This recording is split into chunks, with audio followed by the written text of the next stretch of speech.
Top fact series کی اس video میں آج ہم آپ سے پانی پت کی دوسری جنگ جو مغل بادشاہ اکبر اور ہندو راجہ ہیمو بکال کے درمیان لڑی گئی تھی اس کی تاریخ بیان کریں گے اور بتائیں گے کہ یہ جنگ کیوں لڑی گئی اور ہسٹورینز اس جنگ کے متعلق کیا کچھ کہتے ہیں۔ آج سے تقریباً 498 سال پہلے یعنی 1526 میں ظہیر الدین محمد بابر نے ابراہیم لودھی کو شکست دے کے ہندوستان میں مغلیہ سلطنت کی بنیاد رکھی۔ ابھی وہ اپنی حکومتی معاملات کو ٹھیک کر رہا تھا کہ وہ بیمار ہو گیا اور ٹھیک 6 سال بعد یعنی 1530 میں اس کا انتقال ہو گیا۔ انتقال سے پہلے بابر نے اپنے بیٹے ہمایوں کو دہلی کا بادشاہ نومینیٹ کر دیا۔ اپنے والد کی وفات کے بعد ہمایوں دہلی کے تخت پہ بیٹھا اور اپنی حکومت کے معاملات ٹھیک کرنے لگا اور ارد گرد سے اٹھنے والی چھوٹی موٹی بغاوتوں کو کچلنے لگا۔ مگر تبھی بنگال کا حاکم شیر شاہ سوری اٹھا اور ہمایوں کو شکست دے کے دہلی پہ قبضہ کر لیا۔ ہمایوں شکست کھانے کے بعد سندھ چلا گیا اور سندھ سے افغانستان چلا گیا، لیکن ہمایوں 16 سال بعد پھر واپس دہلی آیا اور شیر شاہ سوری کے خاندان کو شکست دے کے دوبارہ دہلی پہ قبضہ کر لیا اور مغلیہ سلطنت کو بحال کیا۔ اسی دوران ہمایوں کا بیٹا اکبر 13 یا 16 سال کا ہو چکا تھا۔ ہمایوں نے جب دہلی پہ قبضہ کر لیا تو وہ چھوٹی موٹی اٹھنے والی بغاوتوں کو کچلنے لگا، جس میں اس کا وزیر بیرم خان اس کی بہت زیادہ مدد کر رہا تھا۔ اکبر اپنے والد کے وزیر بیرم خان کو بابا خان کہہ کے بلایا کرتا تھا اور یہ بہت خاص اور سنسیئر وزیر تھا۔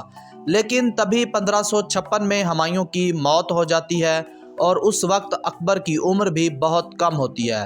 جب ہمایوں کی موت ہوئی اس وقت اکبر بیرم خان کے ساتھ کلانور یعنی گرداسپور میں تھا۔ جب اکبر کو اپنے والد کی وفات کی خبر ملتی ہے تو بیرم خان نے بغاوت کے ڈر سے کلانور میں ہی چھوٹا سا فنکشن ارینج کیا اور وہیں اکبر کو بادشاہت کے تخت پہ بٹھا کے اس کی بادشاہت کا اعلان کر دیا اور بیرم خان خود اکبر کا گارڈین بن جاتا ہے۔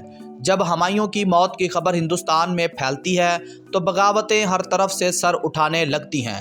ہر کوئی دہلی کو جیتنے کی کوشش میں لگ جاتا ہے اور کوئی بھی اکبر کو بادشاہ تسلیم نہیں کرتا۔ بظاہر یوں معلوم ہوتا ہے کہ ایک بار پھر مغلوں سے راج پاٹ چھن جائے گا، کیونکہ حالات اس قدر بگڑ جاتے ہیں حتیٰ کہ شیر شاہ سوری کے رشتہ دار بھی سازشیں کرنے لگتے ہیں، کیونکہ ہمایوں نے دہلی کا تخت شیر شاہ سوری کے خاندان سے ہی چھینا ہوتا ہے۔ اسی دوران شکست خوردہ سلطان عادل شاہ سوری نے اپنے ہندو وزیر ہیمراج المعروف ہیمو بکال کو ایک بڑی فوج کے ساتھ دہلی اور آگرہ پہ قبضہ کرنے کے لیے بھیج دیا۔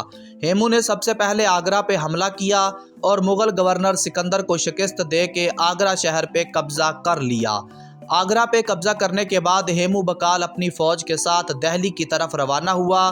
جب ہیمو کے دہلی جانے کی خبر ملی تو مغل گورنر تردی بیگ اپنی تھوڑی بہت فوج کے ساتھ ہیمو کے مقابلے میں آ گیا، جبکہ کچھ فوجی بیرم خان نے کلانور یعنی گرداسپور سے روانہ کر دیے۔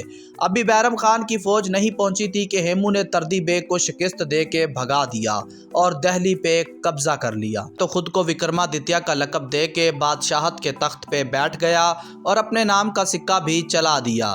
جبکہ دوسری طرف اکبر نے ایک مشاورتی کونسل طلب کی اور وزیروں مشیروں سے مشورہ کیا کہ اب کیا کرنا چاہیے، کیونکہ اب دہلی بھی ہاتھ سے نکل گئی ہے۔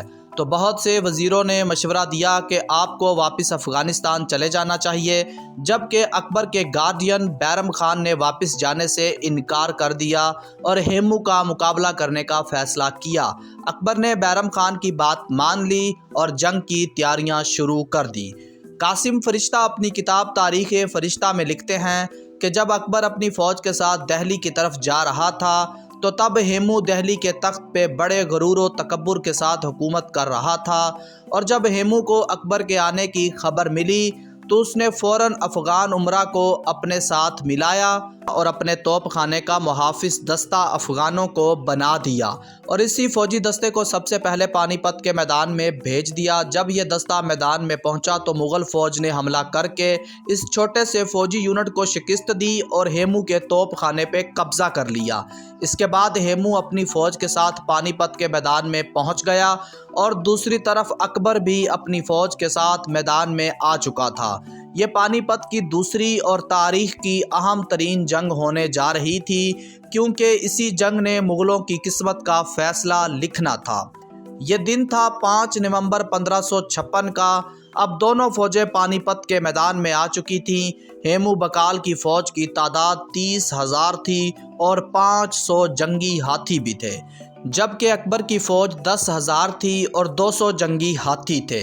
RP ترپاٹھی اپنی کتاب مغلیہ سلطنت کا عروج و زوال میں لکھتے ہیں کہ جب جنگ شروع ہوئی تو دونوں طرف کی فوجوں نے خوب بہادری کے جوہر دکھائے اور میدان جنگ تلواروں کی گھن گرج سے گونجنے لگا۔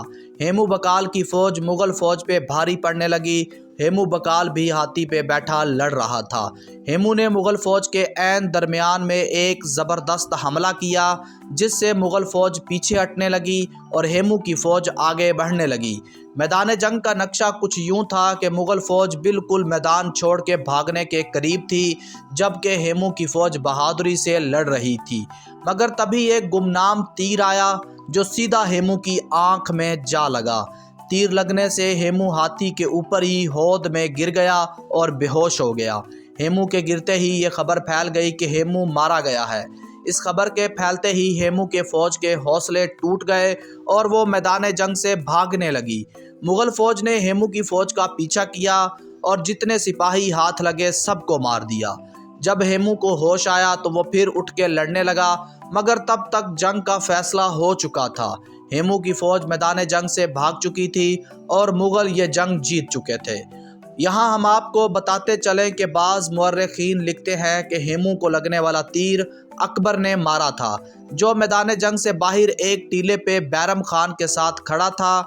قاسم فرشتہ اپنی کتاب تاریخ فرشتہ میں لکھتے ہیں، جنگ کے بعد مغل فوج نے ہیمو کو پکڑ کے اکبر کے سامنے پیش کیا تو بیرم خان نے اکبر سے کہا کہ اس کافر کا سر کاٹ کے جہاد فی سبیل اللہ کی نیت پوری کریں، مگر اکبر نے ہیمو کا سر نہیں کاٹا، بلکہ تلوار کا ایک ہلکا سا دستہ مار کے خود کو غازی کا لقب دیا۔ اس کے بعد بیرم خان نے تلوار کے وار سے ہیمو کا سر کاٹ کے کابل بھیج دیا اور دھڑ دہلی کے چوراہے پہ لٹکا دیا۔